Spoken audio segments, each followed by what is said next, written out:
Hello बच्चों, मैं अर्पण कुमार गुप्ता। एक बार फिर जो हमारा जेक बोर्ड का एग्ज़ाम होने वाला है क्लास 12th मैथ्स पेपर का 2 मार्क्स का इम्पोर्टेंट क्वेश्चन को पढ़ रहे हैं। हम लोग जो यहाँ पर तैयारी कर रहे हैं, झारखंड बोर्ड के द्वारा जो मॉडल सेट जारी किया गया था, उसी मॉडल सेट के अकॉर्डिंग हम सारे प्रॉब्लम को सॉल्व कर रहे हैं।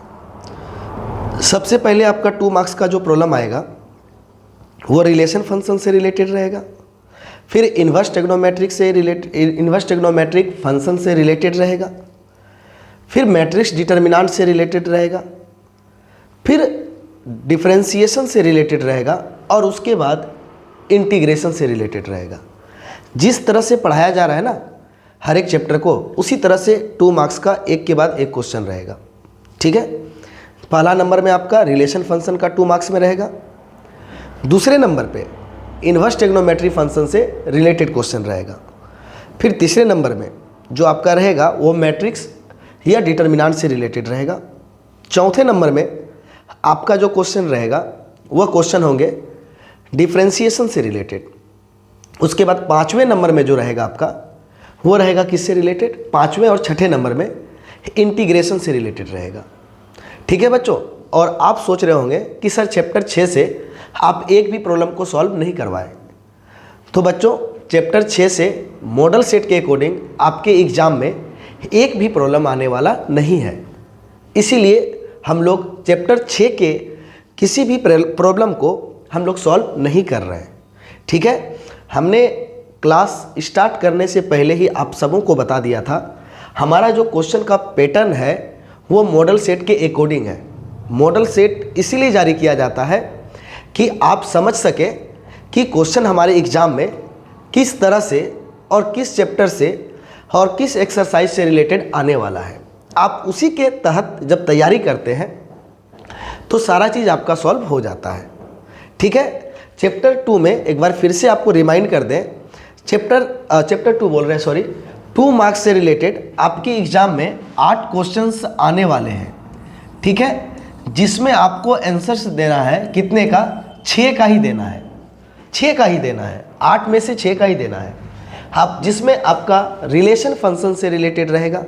ठीक है, एक प्रॉब्लम रहेगा इन्वर्स ट्रिग्नोमेट्री फंक्शन से रिलेटेड, एक प्रॉब्लम रहेगा मैट्रिक्स डिटर्मिनेंट से रिलेटेड, एक या दो प्रॉब्लम रहेगा, एक या दो, एक ही मैक्सिमम रहता है, डिफरेंशिएशन से रिलेटेड, 2 प्रॉब्लम रहेगा आपका इंटीग्रेशन से रिलेटेड, एक प्रॉब्लम रहेगा डिफरेंशियल इक्वेशन से रिलेटेड और एक प्रॉब्लम रहेगा आपका प्रोबेबिलिटी से रिलेटेड। तो टोटल 8 प्रॉब्लम हो जाते हैं।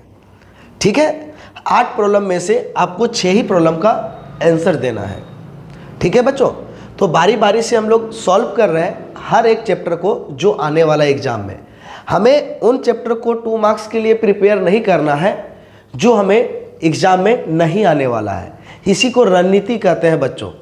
कम समय है, आप वीडियो को देखें, जो भी पढ़ाया जा रहा है आप वीडियो को देखें और प्रॉब्लम को समझने का प्रयास करें और एग्जाम में ज़्यादा से ज़्यादा मार्क्स लाएं। इसलिए हम आपके बीच जुड़े हुए हैं। ठीक है बच्चों, हम लोग इंटीग्रेशन से रिलेटेड अभी तक प्रॉब्लम को सॉल्व कर रहे थे और हर एक चीज़ को हम लोग बेसिकली सॉल्व कर रहे थे प्रॉब्लम को जानते हुए कि यहाँ पर हमें क्या अप्लाई करना है और क्या अप्लाई नहीं करना है। ठीक, फिर से बोल दे, थोड़ा मेरा तबीयत अभी ख़राब है पिछले 1-2 दिनों से, तो फिर भी आपका एग्ज़ाम है तो एग्ज़ाम में तो आपके साथ रहना ही पड़ेगा। प्रयास करें समझने का, अगर समझ में ना आए तो हमें ज़रूर बताएं। ठीक है बच्चों, चलिए, तो इंटीग्रेशन से रिलेटेड हम लोग प्रॉब्लम को सॉल्व कर रहे थे, बारीकी से हर एक चीज़ को समझे थे, क्या क्या चीज़ें हैं। आप इंटीग्रेशन के पहले पिछले क्लास को देख लें, बारीकी से हर एक चीज़ को समझाए हैं, हर एक प्रॉब्लम को। यहाँ भी हम बारीकी से एक एक प्रॉब्लम को समझाएंगे। फिर से जो भी आपके बीच प्रॉब्लम को समझाया जा रहा है ना बच्चों, याद रखिएगा वह सारा प्रॉब्लम आपको एग्ज़ाम से रिलेटेड है। अब ये नहीं बोलिएगा कि sir same to same problem नहीं आया। बिल्कुल हम ये कह सकते हैं कि सेम टू सेम ना आ सके, क्योंकि क्वेश्चन हम तो सेट नहीं कर रहे हैं, लेकिन हम आपको ये बता सकते हैं कि इसी टाइप का आ सकता है। बस यहाँ log x है sec x के जगह, इस log x के जगह पे क्या रह सकता है, x स्क्वायर रह सकता है। तो एक्स स्क्वायर रहेगा या एक्स क्यू रहेगा या लॉग एक्स रहेगा या ई टू दी पावर एक्स रहेगा। तो हम कैसे प्रॉब्लम को सॉल्व करते हैं, हम ये सारा चीज़ आप लोगों को डिस्कस कर चुके हैं और सारी चीज़ों के बारे में हम बता भी रहे हैं, वो भी एक एक स्टेप बता रहे हैं बच्चों, ठीक है। तो अगर समझ में नहीं आ रहा है ना तो हमें ज़रूर बताएं, हर एक चीज़ को क्लियर करेंगे, चाहे कुछ भी हो, ये मेरा प्रयास रहेगा और एग्ज़ाम के लास्ट दिन तक आप लोगों के साथ जुड़े रहेंगे। अगर आप लोगों का सपोर्ट नहीं मिलेगा तो शायद मेरा मनोबल कम हो जाएगा। हमें आगे का वीडियो बनाने में थोड़ा सा होगा तकलीफ कि जब बच्चों हमारे वीडियो को नहीं देख पा रहे हैं या हमारे क्लास को समझ में नहीं आ रहा है तो फिर थोड़ा सा प्रॉब्लम हमें भी होगा, ठीक है। ये बात आप अच्छी तरह से समझ सकते हैं। एप्रिशिएट एक वर्ड होता है जिससे इंसान के मनोबल को काफ़ी ज़्यादा बढ़ाता है। अगर समझ में भी नहीं आ रहा है तो आप कमेंट के थ्रू बताएं, हम उन सारी चीज़ों को क्लियर करेंगे, आपका जेक बोर्ड आसानी से निकल सके, ठीक है बच्चों। चलिए, तो हम लोग इंटीग्रेशन से रिलेटेड प्रॉब्लम को सॉल्व कर रहे थे। आते हैं यहाँ पे और यहाँ पर देखते हैं हमें क्या सॉल्व करने के लिए क्या क्वेश्चन हमें बोला गया है। तो आइए, let I is equal to integration of सेक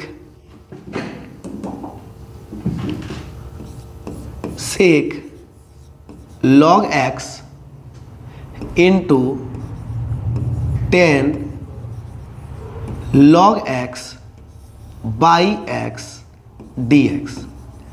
इसका हमें बोला गया इंटीग्रेशन करने के लिए। तो आप घबराए नहीं, अगर आप पिछले क्लास को देखे होंगे बच्चों तो हमने वहाँ पे बताया है कि जो भी हमारा वेरिएबल फंक्शन होते हैं, डिपेंडेंट फंक्शन होते हैं।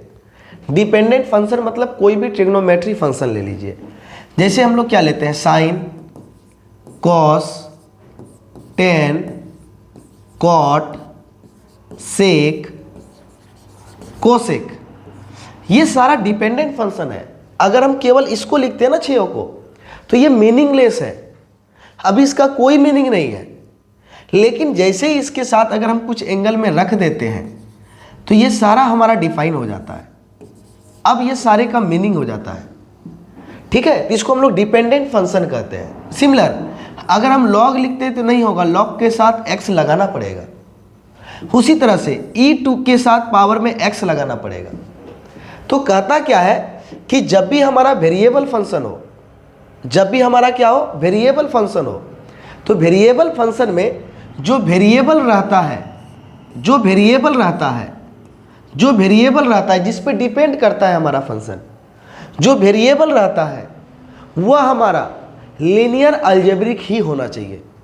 लीनियर अलजेब्रिक का मीनिंग क्या कहता है, जरा ध्यान से सुनिए। लीनियर का मीनिंग हो गया सबसे पहले जिस पे पावर 1 हो, जिस पे मैक्सिमम पावर क्या हो, 1 ही हो, ठीक है। अब कहता है अलजेब्रिक का मतलब क्या हो गया, जैसे x हो गया, जैसे t हो गया, जैसे z हो गया, जैसे थीटा हो गया, ये सब लीनियर अलजेब्रिक कहलाता है क्योंकि पावर में 1 है। अगर इसके साथ किसी कांस्टेंट को अगर आप ऐड भी कर देते हैं या सब्ट्रैक्ट कर देते हैं तो भी कोई फर्क इसे नहीं पड़ता है कि हमारा एक कांस्टेंट है 2 3 4 5 6, अगर किसी कांस्टेंट को अगर आप ऐड भी कर देते हैं, जैसे लिख देते हैं x + 3 या x - 2, तो ये सारा हमारा क्या कहलाता है, लीनियर अलजेब्रिक ही कहलाता है। तो कहता है क्या कि हमारा जो वेरिएबल फंक्शन होते हैं उस वेरिएबल फंक्शन में x के जगह पे, किस x की जगह पे बोल रहे हैं, वेरिएबल के जगह पे हमारा क्या रहना चाहिए, लीनियर अलजेब्रिक ही रहना चाहिए। अगर लीनियर अलजेब्रिक के जगह पे कोई अन्य वेरिएबल फंक्शन हो जाए या कोई अदर फंक्शन हो जाए, लीनियर वो ना हो, अलजेब्रिक ना हो, अलजेब्रिक भी ना हो, जैसे ये log x है, ये अलजेब्रिक नहीं है, ये लोगारिदम है, ठीक है। आपको दोनों चीज़ दिखना चाहिए, अलजेब्रिक भी दिखना चाहिए और लीनियर भी दिखना चाहिए, पावर में 1 भी दिखना चाहिए और साथ में अलजेब्रिक भी दिखना चाहिए। अगर हमारा अलजेब्रिक है बट लीनियर नहीं है, जैसे x³ हो गया, ये अलजेब्रिक तो है बट लीनियर नहीं है, क्यों, क्योंकि पावर में 1 नहीं है। जैसे x² अगर हो गया, या देखिए ट्रिग्नोमेट्री फंक्शन है ना, इसके साथ log x के जगह पे अगर x स्क्वायर हो गया तो x हमारा अलजेब्रिक तो है, अलजेब्रिक तो है, लेकिन ये पावर 1 नहीं होने के कारण ये लिनियर नहीं है, तो हम इसका डायरेक्ट इंटीग्रेशन नहीं कर सकते हैं, तो हम इसका डायरेक्ट इंटीग्रेशन नहीं कर सकते हैं। तो इसको क्या करना पड़ता है, इसको अलजेब्रिक में बदलना पड़ता है, यानी सब्स्टिट्यूट करना पड़ता है। हम बेसिक बता रहे हैं दोस्तों, प्रॉब्लम को सॉल्व करना आसान है, लेकिन हम फिर से बोल रहे हैं अगर एग्जाम में आपका प्रॉब्लम चेंज कर दे और आपके पास बेसिक ही नहीं है तो कैसे सॉल्व कीजिएगा। हमें जवाब दे दिए इस बात को, अगर आपके पास बेसिक ही नहीं है तो आप प्रॉब्लम को कैसे सॉल्व कीजिएगा। क्या आपके पास ऑप्शन है दूसरा? नहीं है, तब तो कहते हैं हमारे देहाती लैंग्वेज छुच्छे मर जाइएगा, ये चीजें हैं। तो चलिए, तो क्या आपको समझ में आ गया कि जो भी वेरिएबल फंक्शन होगा उस वेरिएबल फंक्शन के वेरिएबल में लीनियर अलजेब्रिक दिखना चाहिए। तो यहां ढूंढिए सेक और टेन, हमारा ये वेरिएबल फंक्शन है, वेरिएबल फंक्शन के वेरिएबल में हमें, वेरिएबल फंक्शन के वेरिएबल में हमें क्या दिखना चाहिए था, यहाँ लीनियर अलजेब्रिक दिखना चाहिए था, लेकिन यहाँ अलजेब्रिक नहीं दिख रहा है, लोगारिथम दिख रहा है। तो उसको सब्स्टिट्यूट करेंगे, तो किसको सब्स्टिट्यूट करेंगे? जो हमें डिस्टर्ब किया। कौन डिस्टर्ब किया? log x। तो log x को हम पुट कर देंगे t। अब देखिए t हमारा अलजेब्रिक है और इस पे पावर क्या है? 1 है, यानी अलजेब्रिक के साथ साथ लीनियर भी है बच्चों, अलजेब्रिक के साथ साथ लीनियर भी है बच्चों। समझ में आया कि नहीं? तो अब क्या करना है, क्या कहता है इंटीग्रेशन में, जब आप किसी फंक्शन को सब्स्टिट्यूट कीजिएगा तो उसका डिफरेंशिएशन भी करना पड़ेगा। ये सारी बातें हम पिछले क्लास में बता चुके हैं, तो आप इसका डिफरेंशिएशन कर दीजिए। डिफरेंशिएशन बोथ साइड, देखिए का हो तारो नींद देखे लगा था का, चला both side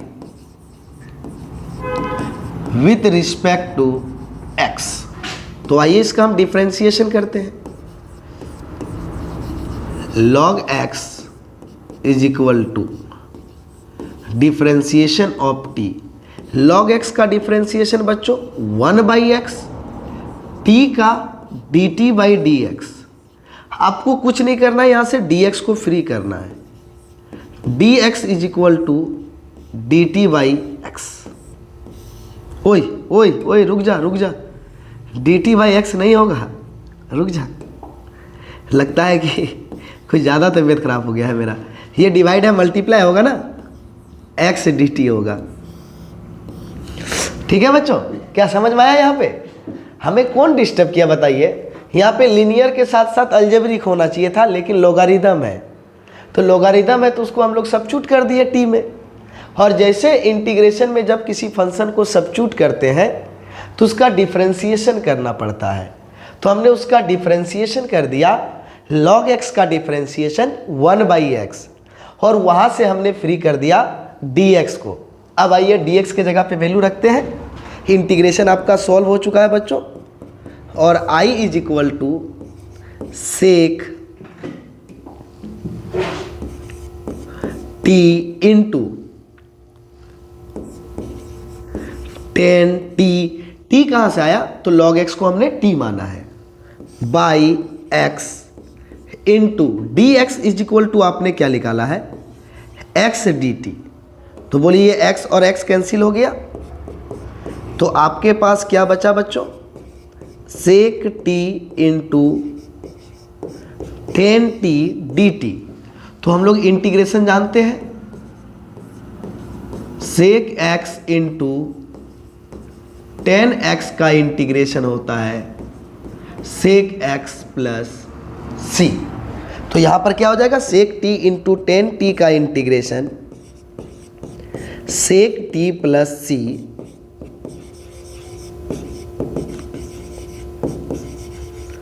putting the value of t का मान रखने पर, तो therefore i is equal to sec t हमने क्या पुट किया है? log x और प्लस c। बताइए कोई दिक्कत? एकदम आप रूल को चेंज नहीं कीजिएगा बच्चों, हम जो भी रूल बता रहे हैं ना, चाहे कुछ भी फंक्शन रहे, अगर आपको फॉर्मूला याद है, ये चीज़ आप नोटिस कीजिएगा, अगर फॉर्मूला याद है तो और मेरा प्रोसेस याद है आपको, तो कुछ भी इंटीग्रेशन दे दे इसके जगह पे आप सॉल्व कर लीजिएगा, होगा या नहीं होगा। कोई भी ट्रिग्नोमेट्री फंक्शन दे दे, अगर वेरिएबल के जगह पे लीनियर अलजेब्रिक के जगह कुछ भी दिख जाए, हम उसको क्या करेंगे, सब्स्टिट्यूट कर देंगे। क्लियर है बच्चों? चलिए, क्या मेरी आवाज़ समझ में आ रही है? ये भी आप सभी जरूर बता दें, ठीक है। सर्दी के कारण थोड़ा सा आवाज़ में मेरा डिफेक्ट हो सकता है। चलिए अगले प्रॉब्लम की ओर देखते हैं, हमारा क्या है, तो आइए फिर से देखते हैं और समझते हैं। यहाँ पर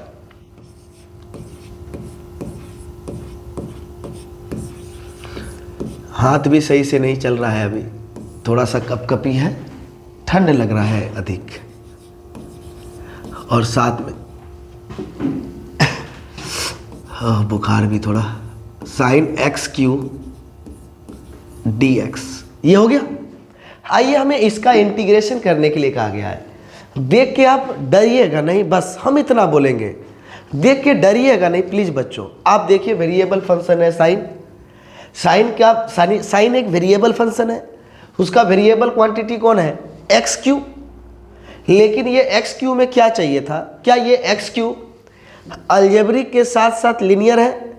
तो हम बोलेंगे एक्स हमारा अलजेब्रिक है, लेकिन पावर में 3 है, तो ये लीनियर नहीं है। और क्या कहता है कि वेरिएबल फंक्शन के साथ जो वेरिएबल है ये अलजेब्रिक के साथ साथ लीनियर होना चाहिए। तो ये अलजेब्रिक तो है बट लीनियर नहीं है, तो उसको पुट कर देंगे। उसको क्या कर देंगे, पुट कर देंगे। देखिए एकदम आसानी से बनाएंगे, यही डिस्टर्ब किया, हमने इसको पुट कर दिया। और अभी पढ़ा कि हम जिसको पुट करेंगे उसका डिफरेंशिएशन करेंगे। और आप बताइएगा ना कैसे आपका एग्जाम में क्वेश्चन छूटा, हमें बता दीजिएगा।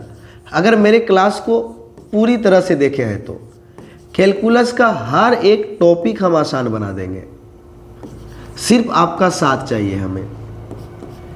एक्स क्यू का डिफरेंशिएशन 3x स्क्वायर, टी का dt बाई डी एक्स, किसको फ्री करते हैं बच्चों, dx को, तो क्या मिलेगा, dt बाई 3x स्क्वायर मिल गया। ये मल्टीप्लाई है तो डिवाइड हो गया। तो चलिए यहां से, और i is equal to 3x square into sine x cube को हमने क्या पुट किया है, t, और dx का वैल्यू क्या आया है बच्चों, dt बाई 3x स्क्वायर। तो बोलिए 3x स्क्वायर कैंसिल हो गया, बताइए। देखिए कितना आसानी से बन रहा है, देख के आप डरने लगिएगा, लेकिन डरना नहीं है बच्चों। अगर आप मेरे साथ हैं और वीडियो को पूरा देख रहे हैं तो कहीं भी नहीं आपको फंसने देंगे। प्रॉब्लम को एकदम ध्यान से देखें, ठीक है। आप इन चक्कर में मैथ्स में ना पढ़ें, यही प्रॉब्लम आएगा। ऐसे चक्कर में फंसिएगा, आपका लाइफ बर्बाद है। फिर आगे अगर आप मैथ्स लेके चलिएगा तो क्या कीजिएगा, ऐसे नहीं चलता है, ठीक है। आइए मेरे साथ, हर एक चीज़ को क्लियर करेंगे। अगर आप लिमिटेड प्रॉब्लम को पढ़ रहे हैं थोड़ा डिटेल से पढ़िए ना। चलिए बताइए हमें, साइन एक्स का इंटीग्रेशन क्या होता है बच्चों, minus cos x plus c. तो साइन टी का क्या होगा, माइनस कॉस टी प्लस सी।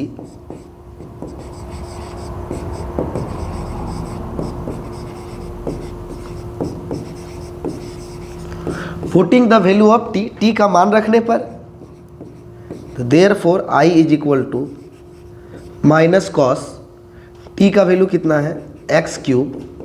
देखिए टी हमने किसको पुट किया है, एक्स क्यूब को, प्लस सी।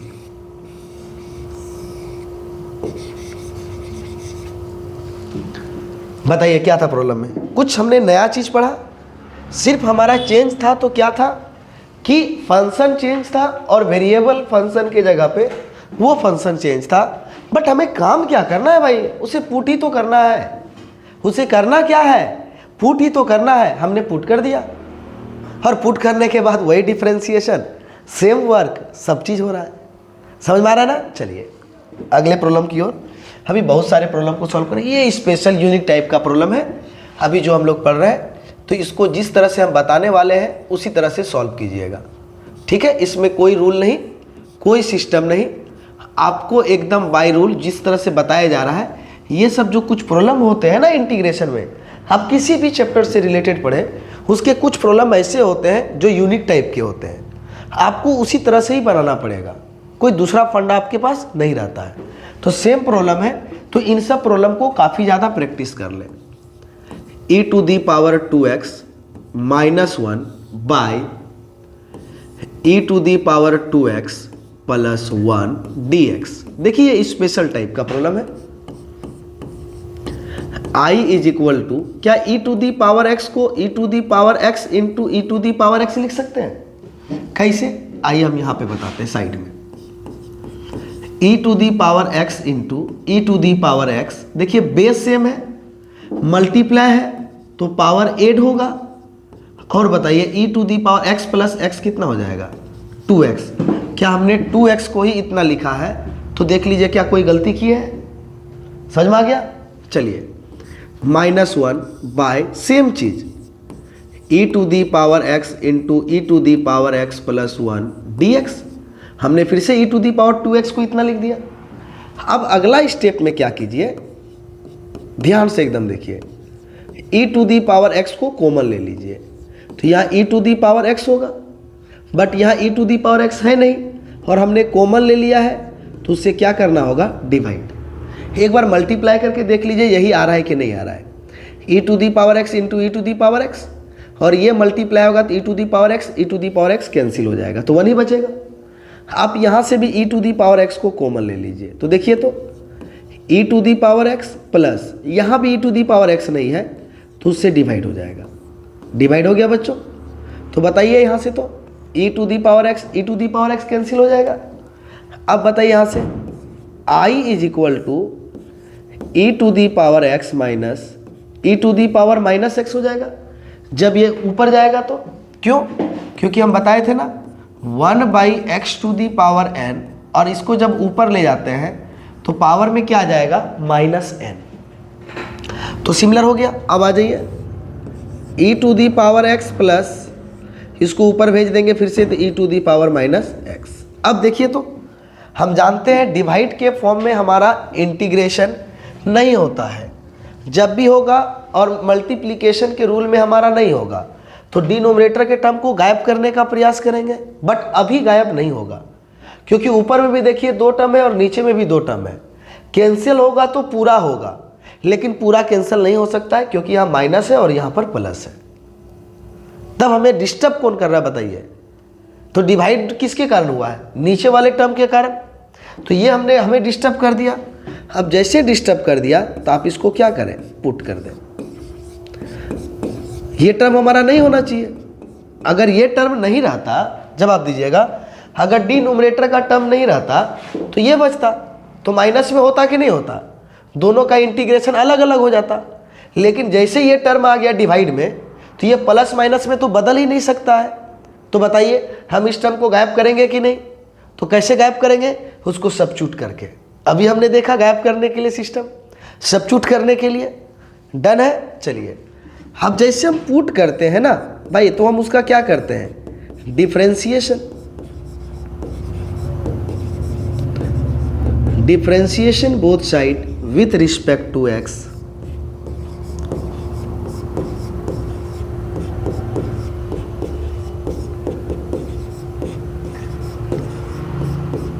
चलिए दोनों का अलग अलग डिफरेंशिएशन। तो e to the power x में क्या बताए थे? जो है छाप दीजिए, छापने के बाद e को बंद कीजिए। x का x के रिस्पेक्ट में कितना होगा? 1। खत्म, नहीं लिखेंगे। Plus e to the power फिर भी है, जो है छाप दीजिए, छापने के बाद e को बंद कीजिए। तो बताइए माइनस x का डिफरेंशिएशन क्या होगा? -1। तो -1 तो लिखना पड़ेगा क्योंकि माइनस क्या करेगा? साइन को चेंज करेगा। कैसे किए हम बताएं? डिफरेंशिएशन का आप जाके देखें, e to the power x का डिफरेंशिएशन को आप देखें तो आपको दिखाई देगा e to the power x का डिफरेंशिएशन। क्या दिखाई देगा? जो है छाप दो, फिर e को बंद कर दो, इसको बंद कर दो, e को। तो e को जैसे बंद कीजिएगा तो यहाँ क्या दिखाई देगा? x। एक्स का एक्स के रिस्पेक्ट में 1, फर्क नहीं पड़ेगा। लेकिन यहाँ जो था हम छाप दिए, ई को बंद किए तो क्या दिखाई दे रहा है, माइनस एक्स। तो माइनस एक्स का डिफ्रेंसिएशन एक्स का 1 और आगे माइनस, तो -1 होगा। तो माइनस हमें इफेक्ट करता है, ठीक है, साइन चेंज करने में। तो बताइए यहाँ पर क्या होगा, dt बाई डी एक्स। अब आइए यहाँ पे बताइए क्या मिला, e to the power x plus minus minus e to the power minus x dt by d x. अब यहाँ से dx को फ्री कर दीजिए, तो dx is equal to dt by, ये मल्टीप्लाई इधर आके डिवाइड हो जाएगा, तो क्या मिलेगा, e to the power x minus e to the power minus x. आ गया। देखिए बच्चों, कोई दिक्कत? अब जैसे दिक्कत नहीं तो आइए, हमारे पास i इज इक्वल टू जो था, यहाँ पर i इज इक्वल टू है, बताइए i is equal to integration of e to the power x minus e to the power minus x, denominator के टर्म को हमने t सपोज किया है, इनटू इस dx का वैल्यू आया है हमारा dt by e to the power x minus e to the power minus x. देख लीजिए, dx का वैल्यू जो आया था हमने लिख दिया, उसके बाद जो हमारा न्यूमरेटर में था लिख दिया, डिनोमिनेटर के टर्म को हमने t सपोज किया है, तो हमने उसकी जगह पे क्या लिख दिया, t लिख दिया है। अब बताइए, ये दोनों कैंसिल हो गया, बताइए कुछ है? सिर्फ यही तो इंटीग्रेशन में समझना है, जो 2 मार्क्स में आएगा। हमें डिस्टर्ब कौन कर रहा है, जो डिस्टर्ब कर रहा है उसको लपेट लेना है, ठीक है। आइए, तो यहाँ से i is equal to 1/t dt बचेगा, और बताइए हमारा इंटीग्रेशन ऑफ 1/x dx क्या होता है, log mod x plus c। तो 1/t dt का इंटीग्रेशन क्या होगा, log mod t और प्लस c। अब उसके बाद क्या लिखेंगे, t का मान रखने पर, putting the value of t का मान रखने पर, तो बोलिए यहाँ से i इज इक्वल टू क्या हो जाएगा, देयरफॉर log, जरा t बताइएगा, t हमारे पास कितना है बच्चों, e to the power x plus e to the power minus x plus C. आइए इस प्रॉब्लम को फिर से समझिए। हम बताएं ये कि यूनिक टाइप का प्रॉब्लम है, सिर्फ 2 स्टेप के लिए यूनिक टाइप का प्रॉब्लम है, बाकी सब जो है एकदम सिमिलर टाइप से बनेगा। क्या यूनिक टाइप से, e to the power 2x को 2 बार लिख दिए, e to the power x into e to the power x। हमने e to the power 2x को 2 बार लिख दिया, e to the power x into e to the power x। एक -1 हो गया और एक +1 हो गया। देखिए, -1 की जगह -1, +1 की जगह पे +1। उसके बाद दोनों से हमने e पे पावर x को कॉमन लिया, तो यहाँ पर e पे पावर x का टर्म नहीं दिखाई दिया, तो ये डिवाइड हो गया। यहाँ पे भी नहीं दिखाई दिया तो डिवाइड हो गया। जब हम ऊपर में भेज दिए तो पावर कितना हो गया, माइनस। अब जैसे हम इस चीज़ को किए तो हमें दिखाई दे रहा है कि न्यूमरेटर में भी 2 टर्म है और डिनोमिनेटर में 2 टर्म है, यानी डिवाइड में रहने वाला है। अगर पूरा कट जाए तो ठीक है, नहीं कटेगा तो ये डिवाइड का टर्म हमारा हटने वाला नहीं है। क्यों नहीं हटने वाला है, क्योंकि जितना टर्म न्यूमरेटर में है उतना ही टर्म डिनोमिनेटर में है।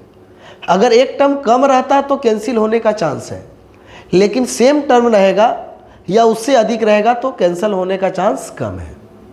तो हमने देख रहा है कि दोनों में सेम टर्म है, तो ये दोनों कैंसिल नहीं होगा। और इंटीग्रेशन में अगर कोई फॉर्म यूज नहीं हो रहा है, अगर इंटीग्रेशन में कोई फॉर्म यूज नहीं हो रहा है, तो उस केस में हम लोग डिनोमिनेटर के टर्म को क्या करेंगे, गायब कर देंगे। तो गायब का मतलब सब्स्टिट्यूट करना, गायब का मतलब बच्चों सब्स्टिट्यूट करना। तो हमने क्या किया, डिनोमिनेटर के टर्म को सब्स्टिट्यूट कर दिया। जैसे ही डिनोमिनेटर के टर्म को हमने सब्स्टिट्यूट कर दिया, इसका मतलब उसका डिफरेंशिएशन करना पड़ेगा। तो हमने उसका डिफरेंशिएशन किया, dx को फ्री किया, वैल्यू रख करके इंटीग्रेशन। ये तरीका होता है बच्चों इंटीग्रेशन को सॉल्व करने का। आपके सामने हम रख रहे हैं सारा चीज़। इंटीग्रेशन कोई डिफ़िकल्ट चीज़ नहीं है, बट इंटीग्रेशन को एक बार समझने की आवश्यकता है बस। देखिए ये प्रॉब्लम में इस प्रॉब्लम में देखिए तो कैसे इसको सॉल्व करते हैं। ये तो और इजी और इम्पोर्टेंट प्रॉब्लम भी है। जेक बोर्ड के लिए हर एक ईयर ये इम्पोर्टेंट प्रॉब्लम है, लेकिन आज तक किसी ईयर नहीं आया है। ये चीज हो गया है। देखिए तो e to the power x जो भी टर्म है दोनों में सेम है। देखिए दोनों एकदम सेम है सब जगह पे। जो यहां पे हमने सॉल्व करके ये वाले टर्म पे लाया था ना, देखना x है माइनस x है, सब जगह e to the power same है, सेम था। तो उसी प्रॉब्लम को देखिए यहां पर उस स्टेप में डाल दिया है। भले x के जगह पे 2x है, बट देखिए सारे जगह पे आपका e to the power same है। तो सेम है तो देखिए ऊपर में भी 2 टर्म, नीचे में भी 2 टर्म, तो कैंसिल होना है तो पूरा होना पड़ेगा। लेकिन यहाँ माइनस है और यहाँ प्लस है तो कैंसिल होगा नहीं। और उसके बाद तो ये डिवाइड में ही रह जाएगा, और डिवाइड में हम लोग इंटीग्रेशन नहीं कर सकते हैं अगर कोई रूल नहीं लग रहा है तो यहाँ कोई रूल लगेगा ही नहीं। क्लियर है बात? रूल लगता है तो ओनली अलजेब्रिक के लिए, अब जाके देख लीजिएगा रूल लगेगा। आगे हम लोग पढ़ेंगे, अलजेब्रिक के लिए ओनली रूल लगेगा, ठीक है ना। तो यहाँ पे तो अलजेब्रिक है नहीं तो रूल लगने वाला भी नहीं है। तो और डिवाइड में है तो डिवाइड के भी फॉर्म में हम लोग इंटीग्रेशन करने नहीं जानते हैं। तो हम क्या करेंगे, डिनोमिनेटर के टर्म को हटाने का प्रयास करेंगे। हटाना मतलब क्या करना, हटाना मतलब क्या करना, उसको सब्स्टिट्यूट करना। तो आइए इसको सब्स्टिट्यूट कर दीजिए। तो लिखेंगे put e to the power 2x plus e to the power minus 2x is equal to t। इस डिनोमिनेटर के टर्म को हमने पुट कर दिया। अब जैसे पुट कर दिया तो हम उसका क्या करेंगे बताओ, डिफरेंशिएशन करेंगे। Differentiation both side with respect to x। e to the power 2x plus e to the power minus 2x। चलिए फिर से e to the power x का है डिफरेंशिएशन, तो जो है तो छाप दीजिए। अब आइए e को बंद कीजिए। तो देखिए फंक्शन के साथ कांस्टेंट मल्टीप्लाई है तो कांस्टेंट बाहर, और फंक्शन है x का x के रिस्पेक्ट में 1 plus e to the power जो भी है छाप दिए। अब बताइए e को बंद, यहाँ देखिए अब फंक्शन के साथ कांस्टेंट मल्टीप्लाई है तो वह कांस्टेंट बाहर, x का x के रिस्पेक्ट में 1, t का x के रिस्पेक्ट में तो dt बाई dx। अब बताइए तो बच्चों यहाँ से 2 कॉमन आएगा, ले लिए 2 कॉमन, तो क्या बचेगा e to the power 2x plus minus minus e to the power 2x dt by dx। अब यहाँ से हम किसको फ्री करते हैं, dx को। तो बताइए पूरा मल्टीप्लाई है तो इधर आके क्या हो जाएगा बताइए, डिवाइड होगा।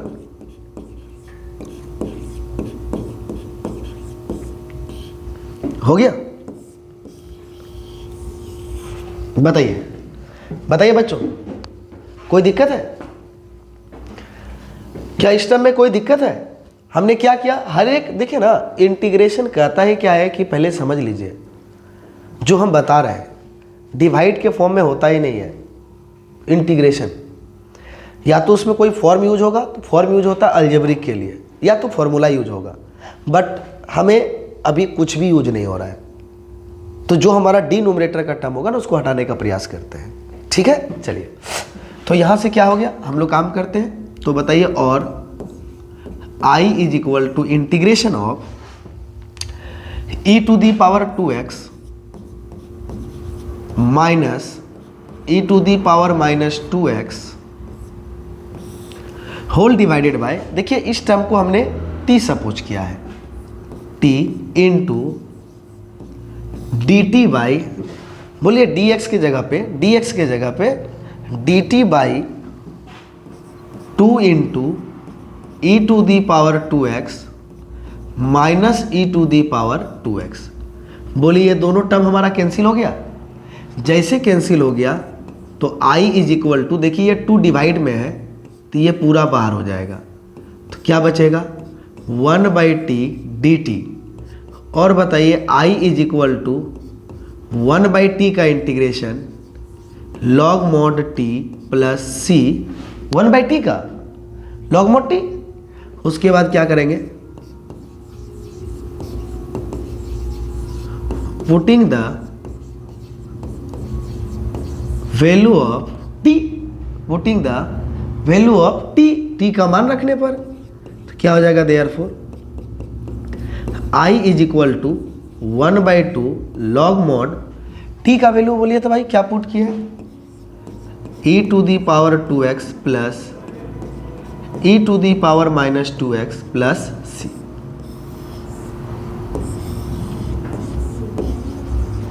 हो गया, क्या समझ में आया क्या नहीं आया? एकदम सब चीज देखिए e⁻ जो है एकदम सभी टर्म में सेम है, और ये हमारा डिवाइड का फॉर्म खत्म ही होने वाला नहीं है। तो जो डिनोमिनेटर का टर्म है हमने उसे पुट कर दिया और उसे गायब कर दिया। सॉरी बच्चों, चलिए देखिए, अब ये सब जो प्रॉब्लम होता है ना, बेहतरीन, लाजवाब, शानदार, जबरदस्त, जो भी ये सब हम प्रॉब्लम को सॉल्व कर रहे हैं, तो काफ़ी मज़ेदार क्वेश्चन, काफ़ी ट्रिकी क्वेश्चन, ये सारी चीज़ें होती है इसके अंदर। तो देखिए ये प्रॉब्लम क्या है, ये प्रॉब्लम को ध्यान से देखिएगा। हाँ, सॉल्यूशन करते हैं हम लोग।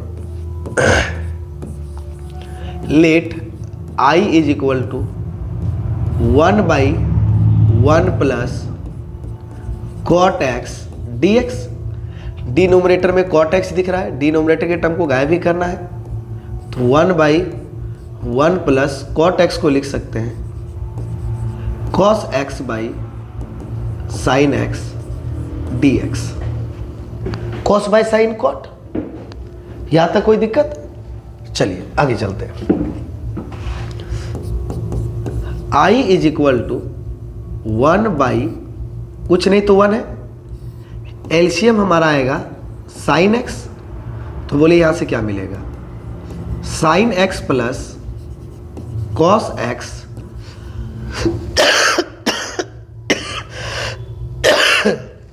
सॉरी बच्चों, ये 1 है। i is equal to sine x को ऊपर ले जाइए, sine x by sine x plus cos x d x, ये आ गया। अब हम ऐसे प्रॉब्लम को सॉल्व कैसे करेंगे, हमारे लिए थोड़ा सा समस्या के लिए विषय हो जाता है। तो ऐसे प्रॉब्लम को सॉल्व करने के लिए ज़्यादा टेंशन नहीं लेना है। नीचे देखिए साइन एक्स और कॉस एक्स है ना, डिनोमिनेटर में साइन एक्स और कॉस एक्स है ना, तो आपको नोमिनेटर में भी साइन और कॉस चाहिए। ध्यान से देखिए, डिनोमिनेटर में आपको साइन और कॉस दिखाना, ध्यान से देखिए, डिनोमिनेटर में साइन और कॉस दिखाना, तो नोमिनेटर में भी आपको साइन और कॉस चाहिए। अगर नोमिनेटर में भी साइन और कॉस रहेगा तो ही ये प्रॉब्लम आसानी से सॉल्व होगा, अदरवाइज सॉल्व होना थोड़ा मुश्किल हो जाएगा। तो कैसे लाइएगा साइन और कॉस? साइन तो ऑलरेडी है, तो यहाँ ध्यान से सुनिए, साइन तो ऑलरेडी है, तो जब साइन ऑलरेडी है तो हमें कॉस एक्स भी चाहिए। तो आपका कहना है सर एक काम करेंगे, हम कॉस एक्स को ऐड कर देंगे और कॉस एक्स को सब्ट्रैक्ट कर देंगे। क्लियर है? जितना हम ऐड किए उतना सब्ट्रैक्ट कर दिए। हमने कॉस एक्स को ऐड किया और कॉस एक्स को सब्ट्रैक्ट कर दिया। डन है बच्चों? लेकिन एक बात बताओ, नीचे तो sine x plus cos x ही है, तो इसके साथ भी आप sine x plus cos x होगा और इसके नीचे भी sine x plus cos x होगा। तो यहाँ तो काम बन जाएगा, लेकिन फिर से हमारा कॉस एक्स बचेगा कि नहीं? तो एक कॉस एक्स अकेला बच जाएगा। अब फिर कॉस है तो क्या बोलिएगा, कॉस के साथ क्या चाहिए? साइन चाहिए। तो उससे बेहतर आप क्या कीजिए, इसको 2 से मल्टीप्लाई कर दीजिए और इसको 2 से डिवाइड कर दीजिए। कर दिए? क्यों किए? अब आप देखिए, हम इसीलिए किए 1/2, 2 साइन एक्स हो गया। तो अब बताइए, हम 2 साइन एक्स को sign x plus sine x लिख सकते हैं? अब कमी किसका था? कॉस एक्स का ना। अब कीजिए, हम कॉस एक्स को ऐड कर दिए और कॉस एक्स को सब्ट्रैक्ट कर दिए। साइन एक्स और कॉस एक्स चाहिए था। अब देखिए आपका प्रॉब्लम सॉल्व हो चुका है। एकदम हर एक टाइप का प्रॉब्लम हम आपके बीच लेके आएंगे, आप रेडी रहिए। तो बोलिए i इज इक्वल टू 1/2, एक साइन एक्स और एक कॉस एक्स को एक साथ रखिए। Sign x plus cos x को एक साथ रखिए और एक plus sine x minus cos x को एक साथ रखिए।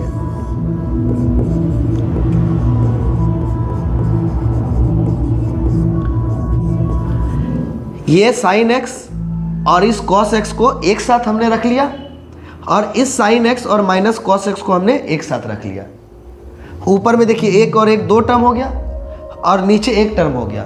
बाराती गाड़ी आ रहा है बच्चों, थोड़ा सा वीडियो को हम रोकेंगे, ठीक है, उसके बाद, क्योंकि मेरा आवाज़ ही नहीं पहुंच पाएगा, ठीक है, तो डिस्टर्ब आप भी ना हो, तो थोड़ा सा के लिए वीडियो रोकेंगे। बट अभी समझ लीजिए, बस आ रहा है तो थोड़ा सा पॉज करेंगे। तो साइन एक्स प्लस, देखिए एक एक 2 टर्म, अब इसको अलग अलग कर दीजिए, सेपरेट। देखिए कैसे प्रॉब्लम सॉल्व होता है। 1/2, ये दोनों को सेपरेट कीजिए। साइन एक्स प्लस, अगर बारात हो और हमारे झारखंड बिहार में भोजपुरी गाना ना चले, हमें लगता है कि वो बारात बेकार हो जाता है क्या। और डांस भी तो भोजपुरी गाना भी चलता है। चलिए, क्या बोल रहा है, बलमुआ के बलम। चलिए देखिए, तो हमने दोनों के साथ क्या कर दिया, इसको इसके साथ डिवाइड, इसको इसके साथ डिवाइड, एकदम सेपरेट कर दिया। अब जैसे सेपरेट कर दिया, बोलिए कैंसिल हो गया, एकदम कैंसिल हो गया। तो बताइए i इज इक्वल टू 1/2, यहाँ पर केवल बचा क्या, dx प्लस, यहाँ पर बताइए sign x minus cos x by sine x plus cos x. ये आ गया।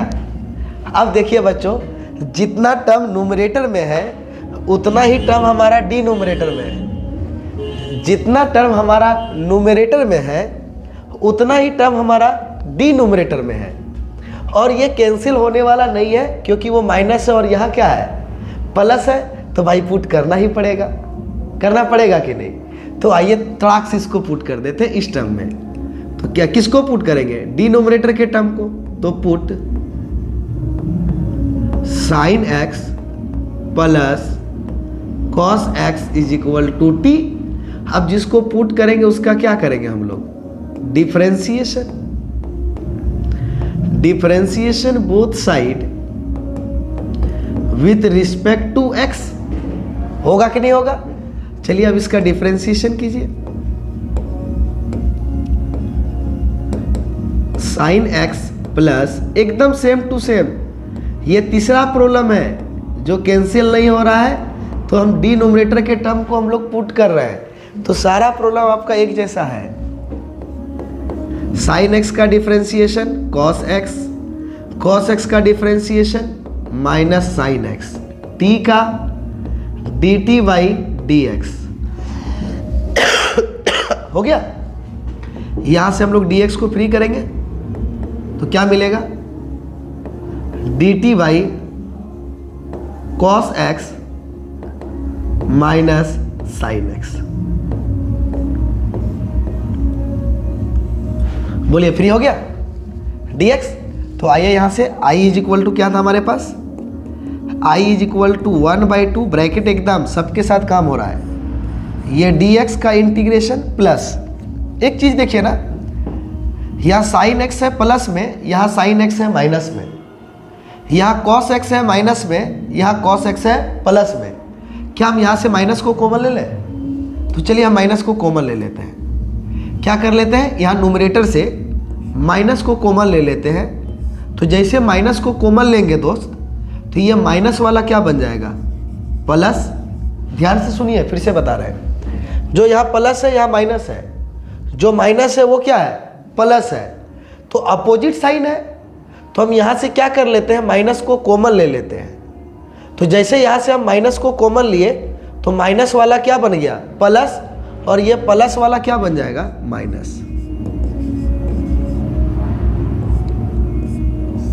हो गया।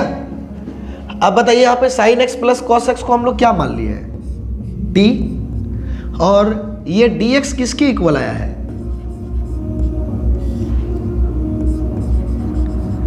Cos x minus sine x. आ गया? तो बताइए ये और ये हमारा कैंसिल हो गया।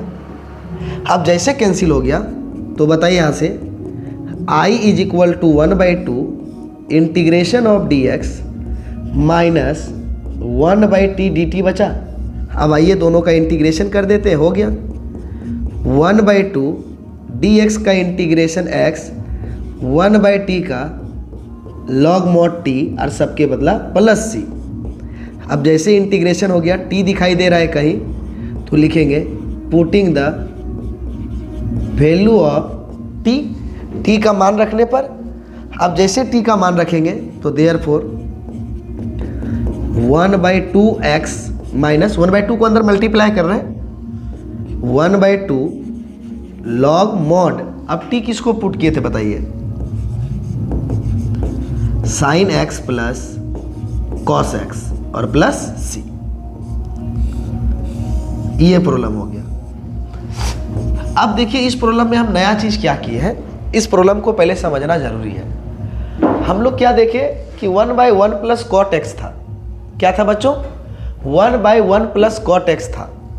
तो जैसे 1/1 प्लस कॉट एक्स था तो हम इस कॉट एक्स को लिख दिए कॉस एक्स बट्टा साइन एक्स।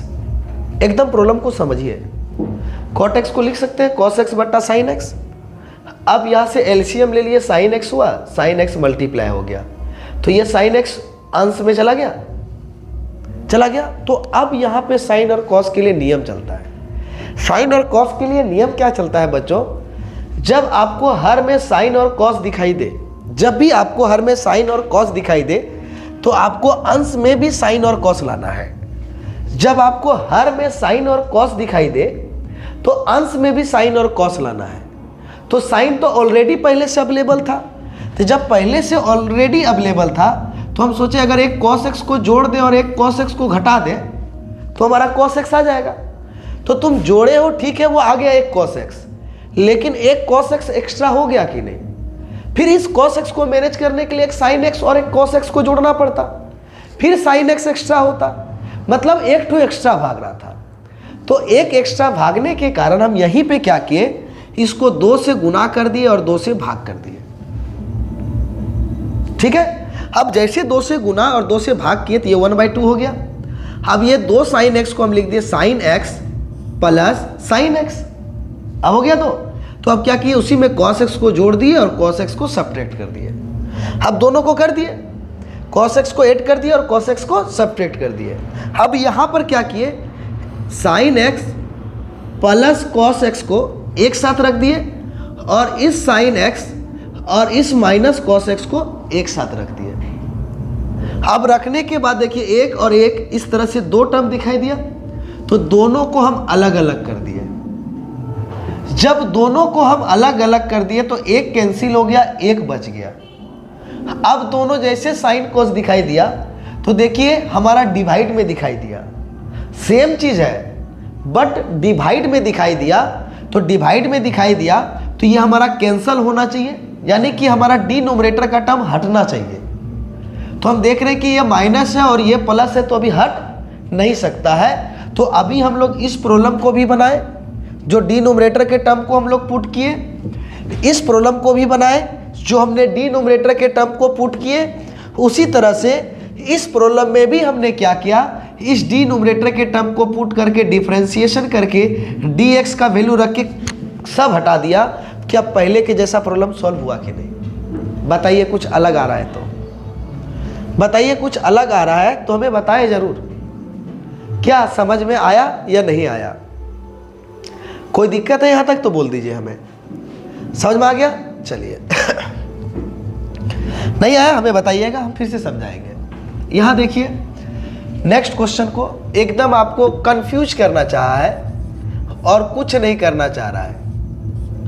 देखिए let i is equal to 1/cos square x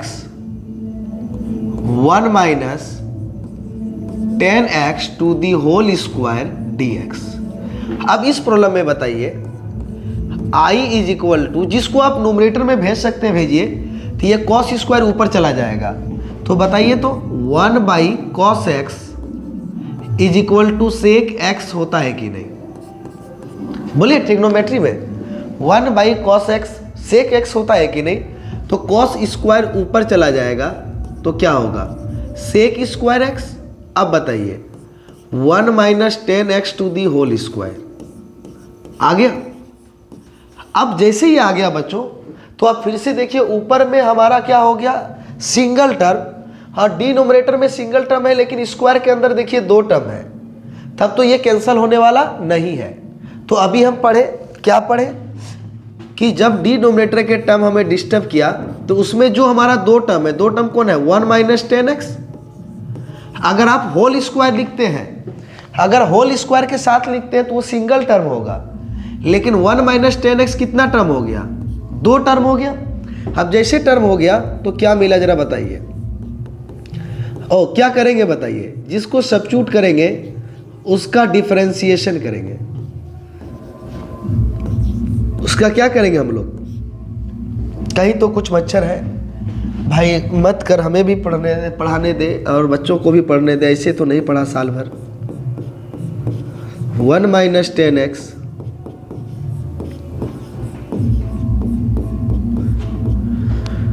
बताइए, 1 का डिफरेंशिएशन 0 माइनस 10x का differentiation sec square x d t by d x. D x को फ्री कर दीजिए, माइनस उस साइड जाएगा तो माइनस ही होगा, साइन चेंज नहीं होता है, और इधर मल्टीप्लाई है तो इस साइड क्या होगा? डिवाइड। अब एक चीज और समझिए, जब आपको इस तरह से टर्म अगर गायब ना हो ना, तो ढूंढिएगा कि किसका डिफरेंशिएशन प्रेजेंट कहां पर है। तो देखिए सेक स्क्वायर एक्स का डिफरेंशिएशन 10x नहीं होता है, लेकिन 10x का डिफरेंशिएशन होता है सेक स्क्वायर एक्स। तो 10x के साथ और टर्म है ना, तो 10x के साथ जितना टर्म है सबको पुट कर दीजिएगा। देखिए नीचे वाले टर्म का ना डिफरेंशिएशन ऊपर में है, तो नीचे वाला जो टर्म है, कितना टर्म है? 2 टर्म, इसको पुट कर दीजिएगा, डिफरेंशिएशन ढूंढ लीजिएगा, क्योंकि वो कैंसिल हो जाता है वहां पे। किसको ढूंढ लीजिएगा? किसका डिफरेंशिएशन कहां पे प्रेजेंट है, किसका डिफरेंशिएशन कहां पे प्रेजेंट है, ये ढूंढ लीजिएगा, आराम से कैंसिल हो जाएगा। बाकी तो हम दूसरा भी नियम आपको बता ही दिए। जितना रूल होगा ना भाई, जितना आसान से आसान होगा, हम सारा चीज आपको बताने का प्रयास करेंगे। सेक स्क्वायर एक्स 1 माइनस 10x को टी सपोज कर लिए, टी स्क्वायर हो जाएगा, और dx का value minus d t by sec square x cancel हो गया। देखिए नीचे वाले टर्म का डिफरेंशिएशन ऊपर में था, तो जिसका डिफरेंशिएशन था उसी को हम पुट कर देंगे। देखिए ऑलरेडी कैंसिल हो जाएगा, डिफरेंशिएशन ढूंढ लीजिएगा ना, ऑलरेडी कैंसिल हो जाएगा।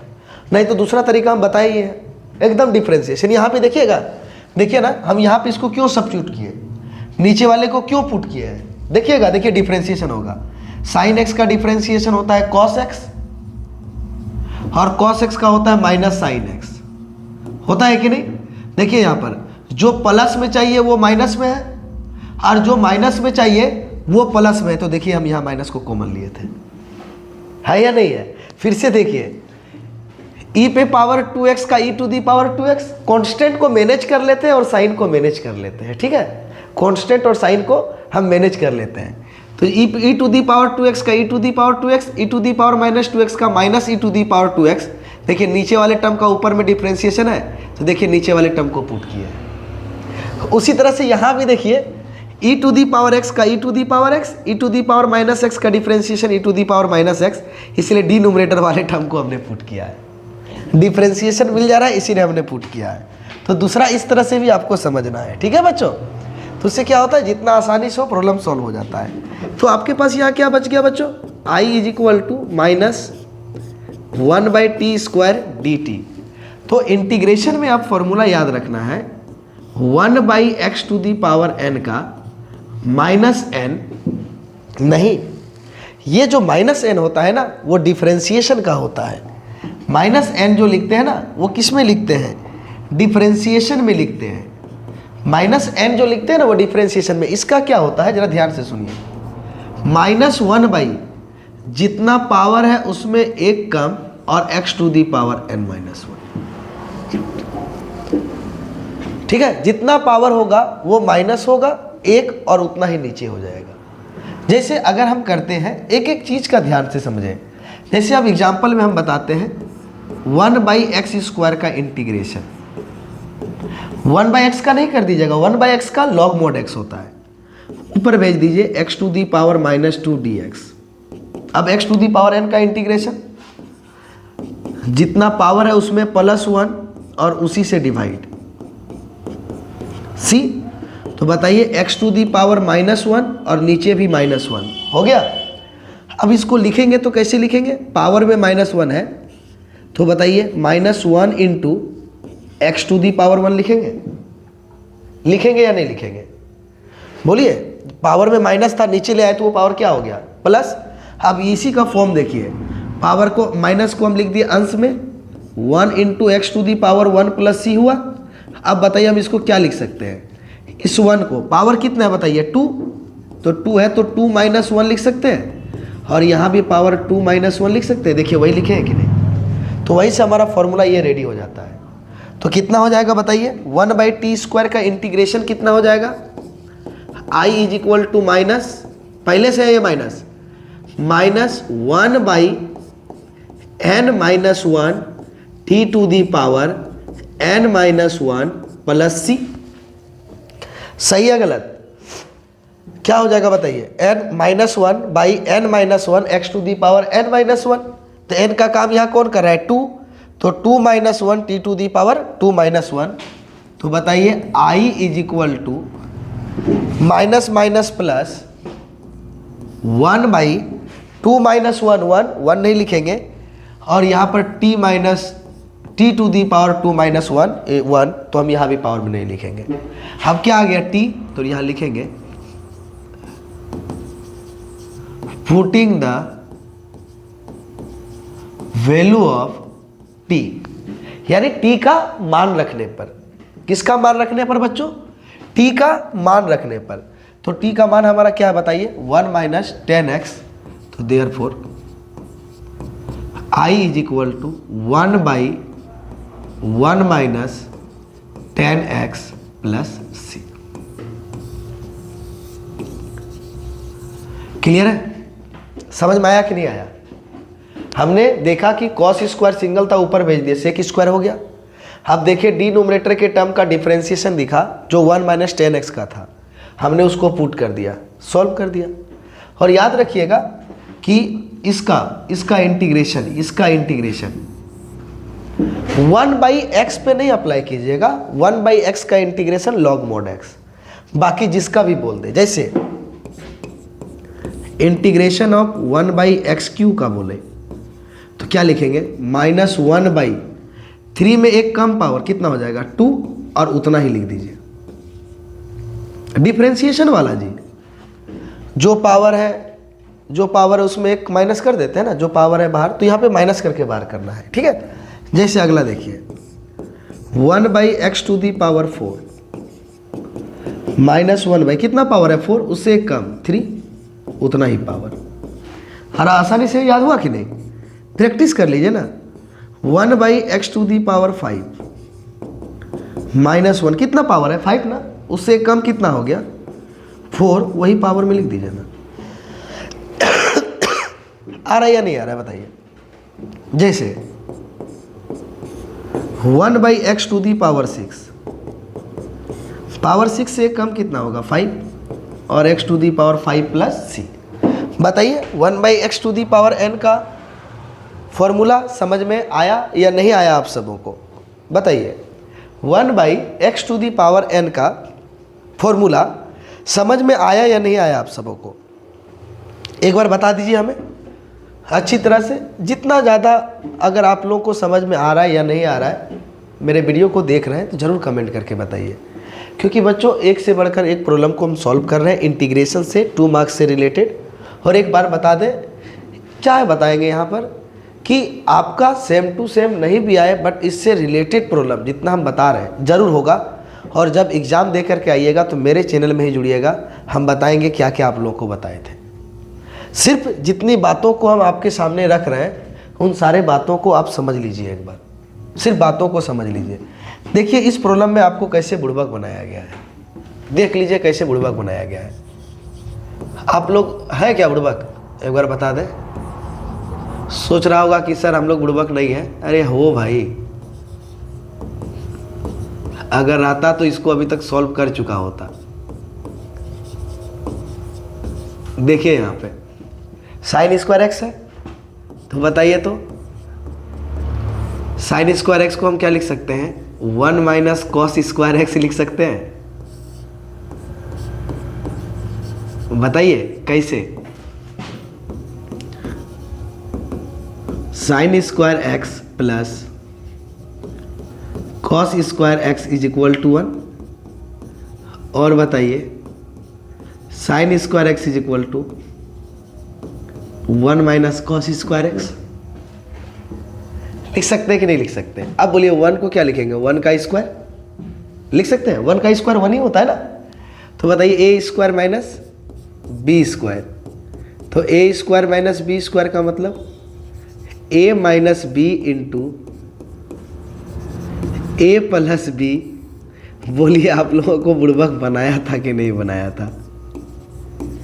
जल्दी बताइए इस प्रॉब्लम में। 1 plus cos x, 1 plus cos x नानी घर चला गया शादी विवाह में मस्ती करने के लिए, डीजे में डांस करने के लिए। बताइए हो गया? अब बताइए माइनस में है तो दोनों का इंटीग्रेशन अलग अलग। तो क्या मिल गया यहाँ से, therefore I is equal to d x का इंटीग्रेशन एक्स, कॉस एक्स का इंटीग्रेशन साइन एक्स प्लस। बताइए कोई क्वेश्चन में था? आसान सा क्वेश्चन है कि नहीं है? देखिए हम लोग बारीकी से सारी चीज़ों को सॉल्व करेंगे। इंटीग्रेशन से रिलेटेड जो भी प्रॉब्लम आएगा, अभी हमारे बीच इंटीग्रेशन से रिलेटेड अभी भी बहुत सारे प्रॉब्लम है। ओह ज़्यादा प्रॉब्लम नहीं है बच्चों, बस 1 2 3 प्रॉब्लम है। आज हम लोग 2 प्रॉब्लम को देखेंगे, कल 1 प्रॉब्लम को देखने के बाद फिर हम लोग चलेंगे। यानी कि आप लोग का इंटीग्रेशन यानी 5 से 6 क्वेश्चन आपका कंप्लीट हो गया 2 मार्क्स में। 6 क्वेश्चन कंप्लीट हो गया 2 मार्क्स में बच्चों, 6 क्वेश्चन कंप्लीट हो चुका है। अब 2 क्वेश्चन और पढ़ेंगे, तो उसमें से आपको जो इजी लगेगा आप छांट लीजिएगा, ठीक है। उसके बाद जो हम लोग लास्ट प्रॉब्लम सॉल्व करेंगे, सारे का पीडीएफ उसमें अपलोड कर देंगे। जितना है सारे का पीडीएफ हम उसमें अपलोड कर देंगे, ठीक है बच्चों। चलिए तो हमारे पास नेक्स्ट प्रॉब्लम क्या है यहाँ पे समझाएंगे। बहुत अच्छा क्वेश्चन है ये, इस क्वेश्चन को समझिए, बहुत अच्छा क्वेश्चन है। आज हमें लगता है कि आज शायद इसी में हमारा टाइम कंप्लीट हो जाएगा। cos 2x plus 2 sign square x, नहीं और हमारे पास प्रॉब्लम है अभी, और मज़ेदार क्वेश्चन होगा इससे भी, और एक होगा, ये प्रॉब्लम नहीं, एक और प्रॉब्लम होगा जो मज़ेदार होगा। चलिए अब इस क्वेश्चन को देखिए, तो सबसे पहला फोकस कीजिए, ट्रिग्नोमेट्री है तो एंगल पे। ये एंगल हम क्या बोले थे कि जब भी ट्रिग्नोमेट्री फंक्शन पे हम लोग काम करेंगे तो सेम एंगल पे काम करेंगे। जब भी हम ट्रिग्नोमेट्री फंक्शन में काम करेंगे तो हम सेम एंगल पे काम करेंगे। किस पे काम करेंगे बच्चों? सेम एंगल पर। आप देखिए तो यहाँ पर एंगल है 2x, बाकी सब जगह पे एंगल है x। तो ये हम cos 2x को पहले x पे बदलेंगे। तो बताइए तो जरा सा, cos 2x का तो 4 फॉर्मूला होता है, लेकिन बगल में क्या है, साइन ना। साइन के फॉर्म में बताइए 1 माइनस 2 साइन स्क्वायर एक्स होता है फॉर्मूला। तो क्या होता है, इसके जगह पे लिख देंगे, बगल में साइन था इसलिए साइन के फॉर्म में लगा है 1 minus 2 sign square x plus 2 sign square x by cos square x d x. धाय धाय छुच्छे खत्म हो गया। अब जैसे छुच्छे खत्म हो गया तो i is equal to 1 by cos square x. अब बताइए कॉस स्क्वायर एक्स ऊपर चला जाएगा तो sec square x d x, और हम सेक स्क्वायर एक्स का डायरेक्ट इंटीग्रेशन जानते हैं 10x प्लस c। ख़त्म। बताइए कोई डाउट? आसान सा क्वेश्चन था। तो आपके इंटीग्रेशन में देखें तो क्वेश्चन एकदम आसान सब आ रहा है। ये भी देखिए क्वेश्चन आपके बीच, let I is equal to sine inverse cos x d x, इसका इंटीग्रेशन। तो देखिए ना, इन्वर्स ट्रिग्नोमेट्री दी गया। तो हम जानते क्या है इन्वर्स ट्रिग्नोमेट्री में, आप पढ़ाएं आप लोगों को पूरा डिटेल से। इन्वर्स ट्रिग्नोमेट्री भी कंप्लीट किए हैं, आप यूट्यूब पे वीडियो देख सकते हैं। ठीक है बच्चों, इसी में 2 मार्क्स से रिलेटेड ही जो इन्वर्स ट्रिग्नोमेट्री ITF होगा उसमें देखिए बारीकी से हम ये सारी चीज़ों को बताएं कि बाहर में साइन इन्वर्स और एंगल में हमारा वैल्यू में साइन दिखाई दे दे तो साइन इन्वर्स साइन नेग्लिजिबल हो जाता है और वो हो जाता है एक्स। लेकिन यहाँ साइन इन्वर्स के साथ तो कॉस है, तो कोई रूल अभी अप्लाई नहीं होगा। लेकिन अगर हम एक बात बोले, अगर हम इस कॉस को बदल दें साइन में, इस कॉस को अगर हम बदल दें साइन में, तो हमारा रूल अप्लाई होगा कि नहीं? बताइए। इस कॉस को बदल दें हम किस में? साइन में। तो कैसे बदलेंगे बच्चों? तो हम एक चीज़ जानते हैं, sine π/2 minus x is equal to क्या होता है? Cos x. Sine π/2 minus x क्या होता है? Cos x. तो बताइए यहाँ पे बच्चों, हम उसी चीज़ को अप्लाई करते हैं। देखिए कितने आसानी से बनता है। Sine inverse sine π/2 minus x d x. अब बताइए, साइन इनवर्स के साथ साइन आ गया तो ये दोनों हमारा नेग्लिजिबल हो गया, तो क्या बचा?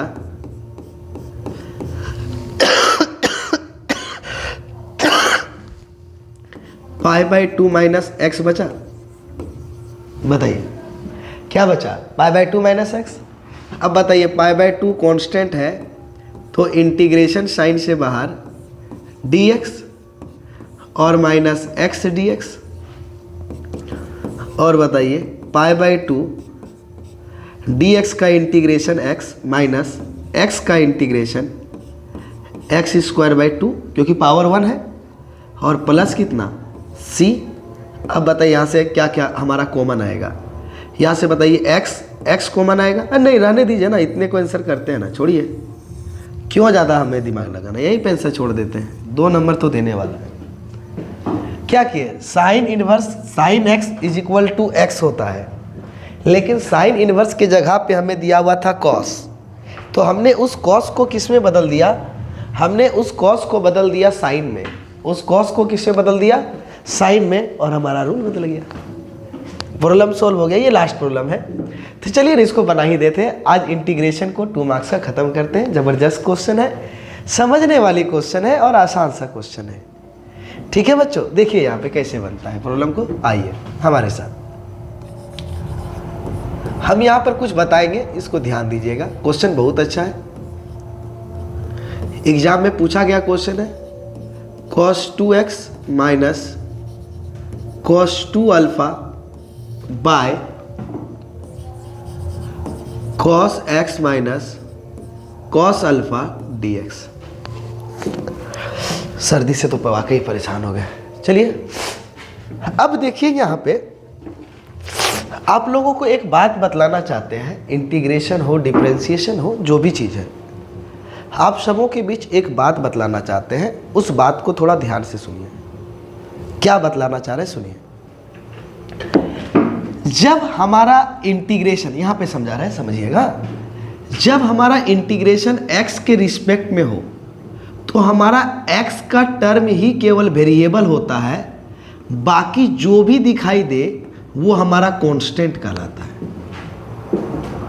यानी कि अगर x के रिस्पेक्ट में हो रहा है तो x का टर्म हमारा वेरिएबल है, और ये जो अल्फा है ये कांस्टेंट है, और अल्फा के साथ जो भी है उसके कारण ये पूरा का पूरा क्या है? कांस्टेंट है। ये पूरा का पूरा, क्योंकि अल्फा पे ही डिपेंड करता है ना कॉस, और जब अल्फा ही कांस्टेंट है तो कॉस अल्फा भी क्या हो जाएगा? कांस्टेंट हो जाएगा। क्या बोले बच्चा? जरा ध्यान से सुनो। अगर हमारा इंटीग्रेशन x के रिस्पेक्ट में हो रहा है तो हमारा जो वेरिएबल होगा केवल x ही होगा। अगर x के अलावा कोई और भी दिख रहा है तो वह हमारा कांस्टेंट होगा। अगर यहाँ पर अल्फा के जगह पे हमारा y भी रहता ना तो वो कांस्टेंट कहलाता। अगर ये x के रिस्पेक्ट में हो रहा है, इस अल्फा के जगह t भी रहता ना तो t भी कांस्टेंट कहलाता। अब ये अल्फा कांस्टेंट है तो इस अल्फा के कारण ये कॉस जो पूरा टर्म है ये भी कांस्टेंट कहलाएगा और ये भी क्या कहलाएगा, कांस्टेंट कहलाएगा। क्या ये बात हमें, मेरा जो बात है वो समझ में आ गया बच्चों? कभी डिस्टर्ब नहीं होइएगा। चलिए, ये अल्फा वाला जो टर्म है ये पूरा कांस्टेंट है, यानी इंटीग्रेशन जब अगर अल्फा वाले टर्म का होगा तो इंटीग्रेशन साइन से वो क्या हो जाएगा, बाहर। अल्फा वाले टर्म का जब इंटीग्रेशन होगा, अल्फा वाले टर्म का जब इंटीग्रेशन होगा तो वो पूरा इंटीग्रेशन साइन से क्या हो जाएगा, बाहर। ठीक है, क्योंकि वो कांस्टेंट होगा। तो आइए, अब अल्फा के बारे में तो समझ गए, अभी इंटीग्रेशन नहीं करना है क्योंकि पहले ट्रिग्नोमेट्री दिख रहा है, पहले उसको सुलझा ले। तो एंगल देखिए 2x है। एंगल क्या है बच्चा, 2x है। और नीचे एंगल क्या है बच्चा, x और x है, x और x है। तो ये 2x को 2 अल्फा को x और अल्फा में बदलना होगा, यानी हाफ करना होगा। तो जरा बताइए तो cos 2x का फॉर्मूला क्या होता है, नीचे देखिए cos ही है ना, तो cos के फॉर्म में 2 cos स्क्वायर x माइनस 1। तो आइए इस फॉर्मूला को हम बैठाते हैं पहले एंगल को सेम करने के लिए। 2 cos स्क्वायर x माइनस 1। अभी हम इंटीग्रेशन नहीं कर रहे हैं, ट्रिग्नोमेट्री का यूज कर रहे हैं, तो सारे जगह पे ट्रिग्नोमेट्री एक जैसा यूज होगा। जब हम इंटीग्रेशन करेंगे ना तो अल्फा वाला टर्म जो होगा वो कांस्टेंट होगा। कौन वाला टर्म, अल्फा वाला टर्म।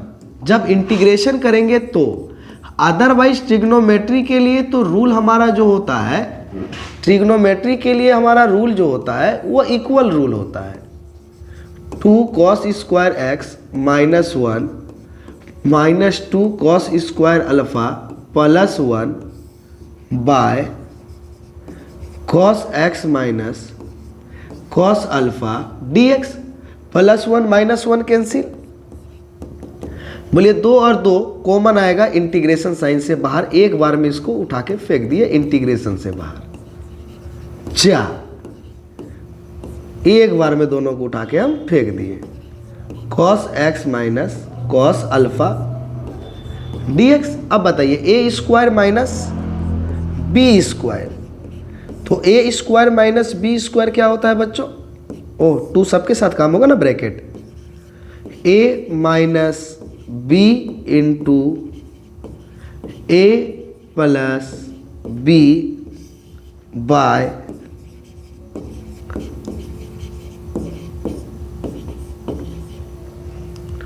ये कैंसिल हो गया,